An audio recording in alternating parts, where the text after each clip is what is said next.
There was a tunnel, built by no human hands, located outside the boundaries of space and time, existing both in and out of tangible reality, enduring even beyond deep time. It wasn't made of stone, brick or wood, but corrugated rotting flesh and bones. It would pulsate, like the very innards of a beast. Against any natural law that might have been left, there was a dim, sickening glow coming from nowhere, preventing the living cave from diving into pitch-black darkness.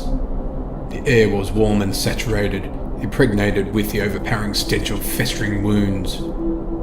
Its length was endless, stretching all the way through the fabric of reality and even beyond. The ceiling, if any, spanned farther than the reach of any beam spectrum of sight. From the floor to miles and miles upwards, galleries of spinal cords, ribs, femurs, veins and muscle, arranged in disarray, could be poorly discerned. But I could see, omnipresent, eyes on everything and nowhere. Lost within this landscape of utter gore, there was a light-haired girl, no older than 10. She'd been there for months now. I could see within her mind, and though her eyes, to her, it felt like years. She had begun to forget how old she was, where she'd come from, even her name was fading from her memory. She felt like it had been decades, but how could anyone survive for so long without any nourishment or respite of any sort? There was no food, no water anywhere to be found, no rest, and yet the girl felt the grip and possession of ravaging hunger. She became so hungry that only her survival instincts drove her. She tried to bite off a morsel from the walls. She tried to take a piece from the floor. She was so desperate with hunger that she could take a shred from the ceiling if she could reach it. Despite feeling and smelling like flesh, the girl couldn't grasp that the walls and floor were tough and dense, an impenetrable conglomerate of gore. Her teeth were shattered, fingernails ripped and torn from her during the struggle to obtain nourishment from the carnage. As the girl grappled with hunger for the meat in the walls, the snakes came, rapacious for the girl's flesh. They were such strange creatures, feral jade-like beings, boneless monstrosities who were eyeless, perpetually seeking to satiate their ferocity, moving in ways that defied the poorly established laws of physics within the living tunnel, paradoxically frantic and yet restrained, as if on a leash or attached to something else, to someone else. The snakes had mouths stretching infinitely, displaying sickening curling tongues and hundreds of thousands razor-sharp, needle-like fangs. The jade snakes wouldn't think or hesitate, just attack. Instinctually, striking with viciousness, only paralleled by malevolence, compelled by a gluttonous urge that apparently no prey would satisfy. Not a child, not even an adult swallowed whole, would cease their pursuit for pabulum. I too ran from them, long ago. I remembered. I ran from them many times, for many years, even centuries. I ran. It had been thousands of years, or at least that's what it felt like. Regardless how much time had passed, I could still feel those fangs piercing through my flesh, lodging into my bones, violating and corrupting the marrow. Curling tongues furiously flickering and wrapping around me, maiming me, and yet not a single drop of blood will be spilled. I found myself missing the pain. I even yearned for the despair. Loneliness was only a feeling I had now. The jade serpents had a repugnant odour, a smell so putrid and intense it would permeate even beyond the tunnels of festering guts. It was as if they alone were the emissary of rot. Their fetor could be perceived long before their unnerving hisses reached the ears.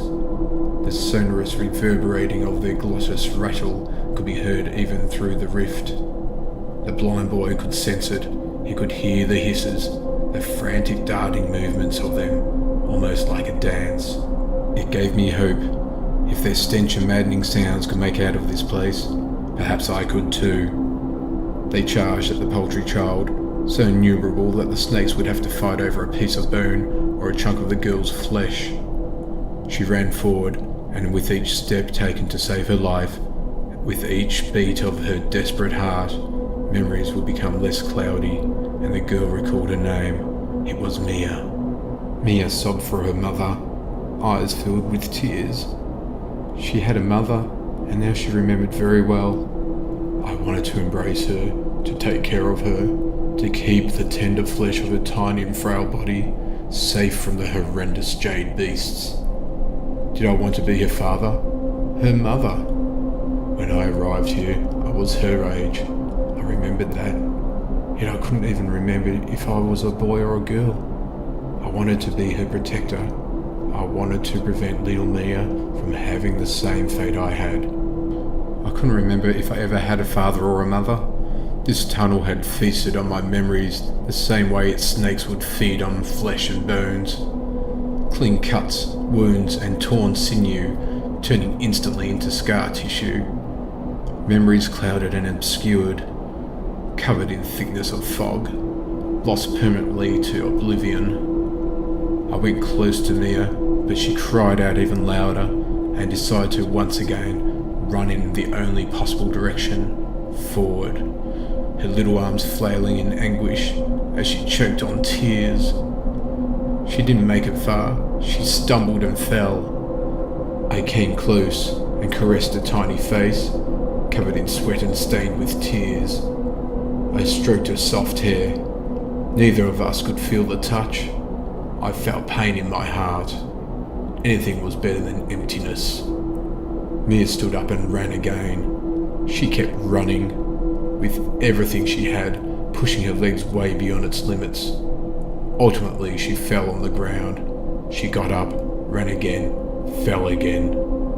This time, she could hear the hisses. The malodor from the snakes was so strong that Mia almost threw up. She covered her mouth as the snakes attacked, 1,000 of them at the same time. Her screams so loud and desperate, it felt like they could reverberate through many realities. It felt like her screams could create rifts of their own. Her tears so profuse and desperate, Mia created a rift within me. She fainted, and another week passed, or maybe it was 1,000 years, perhaps a month. It didn't matter. It must have been a nightmare, a shed phantasm. I couldn't remember any gods, but I tried to pray. I prayed for this whole nightmare not to be real. In some way, my prayers seemed to have been answered. I could slip through the rift. I had become lost within her memories. Perhaps I was wandering along the dark corridors of fragmented, unrequited dreams. In each encounter with the snakes, Mia would become mauled and wounded more savagely. She now walked with a limp, and still yet no blood spilt, not a solitary droplet. It was as if she was born missing entire limbs, without internal organs, and collapsed gaps where her flesh and bones should be. The serpent's venom was more like a saliva sealing the ruptured thew left behind in materials translucent and thinner than skin. Mia felt dizzy and feverish as the jade snakes once again drew near.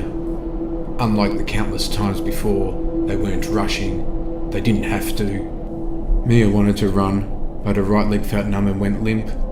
There was no hope of escape, not even if there was a rift right in front of her. Mia then thought the snakes might have known her leg had become useless. Perhaps the unearthly creatures were savouring their victory as their prey was growing weak and finally laying motionless. I rushed towards the snakes. Since when had I, myself, means to fend them off? It didn't matter. I would protect her at all cost. Mia was my daughter now. Mia cried out in pain, or was it despair? I did also, but only for a moment. Now, beyond time and space, there was an ambience in oblivion. A thought gripped me. Had I finally made it out of the tunnel, perhaps I could have taken Mia with me. Were we free?